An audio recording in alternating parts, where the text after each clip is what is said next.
उत्तराखंड में विधानसभा चुनाव के दौरान बीजेपी ने समान नागरिक संहिता लागू करने का वादा किया था। इसे बीजेपी ने अपने संकल्प पत्र में भी शामिल किया था। चुनाव के बाद सीएम पुष्कर सिंह धामी की सरकार बनी तो उन्होंने यूसीसी को लेकर एक एक्सपर्ट कमेटी का गठन किया। जानकारी के मुताबिक कमेटी ने यूसीसी का ड्राफ्ट तैयार कर लिया है। इस ड्राफ्ट को तैयार करने वाली एक्सपर्ट कमेटी अब से कुछ ही देर में एक प्रेस कॉन्फ्रेंस करने जा रही है। इसमें ड्राफ्ट से जुड़ी अहम जानकारियां सामने आ सकती हैं। बहरहाल मुख्यमंत्री पुष्कर सिंह धामी ने प्रेस कॉन्फ्रेंस से पहले यूनिफॉर्म सिविल कोड को लेकर क्या कुछ कहा है, चलिए आपको सुनाते हैं। लेकिन जो कमेटी थी सर, वो आज ड्राफ्ट देने वाली थी, लेकिन अब वो थोड़ा सा जुलाई के सप्ताह में आपको ड्राफ्ट देगी। किस तरीके से देखते हैं सर जिस पर काम कर रहे हैं यूनिफॉर्म सिविल कोड को लेकर? यूनिफॉर्म सिविल कोड का ड्राफ्ट बनाने वाली कमेटी जस्टिस सेवानिवृत्त रंजना प्रकाश देसाई जी की अध्यक्षता में वो कमेटी ने 1 साल से अधिक समय से लोगों के बीच में जाके काम किया है।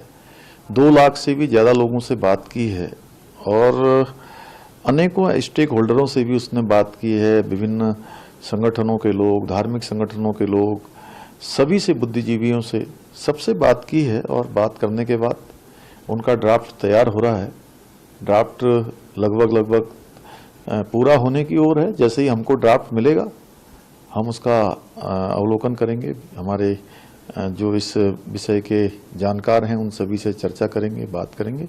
उसके बाद जो आगे की कार्रवाई होती है उसको आगे की कार्रवाई में बढ़ाएंगे। सर, माना ही जा रहा है कि जुलाई में शायद यूनिफॉर्म सिविल कोड आ सकता है। सर, उत्तराखंड के लिए कितनी गर्व की बात है और सर पूरे भारत में भी इसकी चर्चाएं हो रही है सर। अब देखिए, निश्चित रूप से चूंकि देवभूमि उत्तराखंड को ये दायित्व मिला कि हम यूनिफॉर्म सिविल कोड को लागू करें, उसके लिए कमेटी बनाएं। और सबसे बड़ी बात है कि भारत की धारा, संविधान की धारा 44, उसमें प्रावधान है कि एक समान कानून सब जगह होना चाहिए। और इसके लिए हमने उत्तराखंड की देवतुल्य जनता ने इस आम चुनाव में, विधानसभा में, हमने उनके सामने ये प्रस्ताव उत्तराखंड की जनता के सामने रखा। उत्तराखंड की देवतुल्य जनता ने उस पर अपना बहुमत दिया, अपना समर्थन दिया और उन्होंने कहा कि नहीं, हमको सेवा का मौका देकर यूनिफॉर्म सिविल कोड को लागू करने की दिशा में, उनको बनाने की दिशा में उन्होंने ही हमारा मार्ग प्रशस्त किया है। इसलिए यह हमारे लिए सौभाग्य की बात है कि जो बाबा साहब भीमराव अंबेडकर जी ने संविधान में जिन बातों का प्रावधान किया, धारा 44 में जिसका उल्लेख किया है, वो लागू करने के लिए उत्तराखंड राज्य को अवसर मिल रहा है।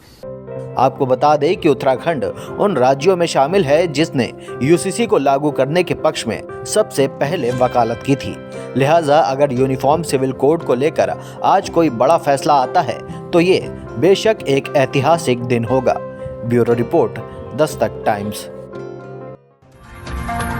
ताज़ा तरीन खबरों के लिए सब्सक्राइब करना ना भूलें दस्तक टाइम्स। बेल आइकन दबाकर पाएं देश विदेश की लेटेस्ट खबरों की नोटिफिकेशन।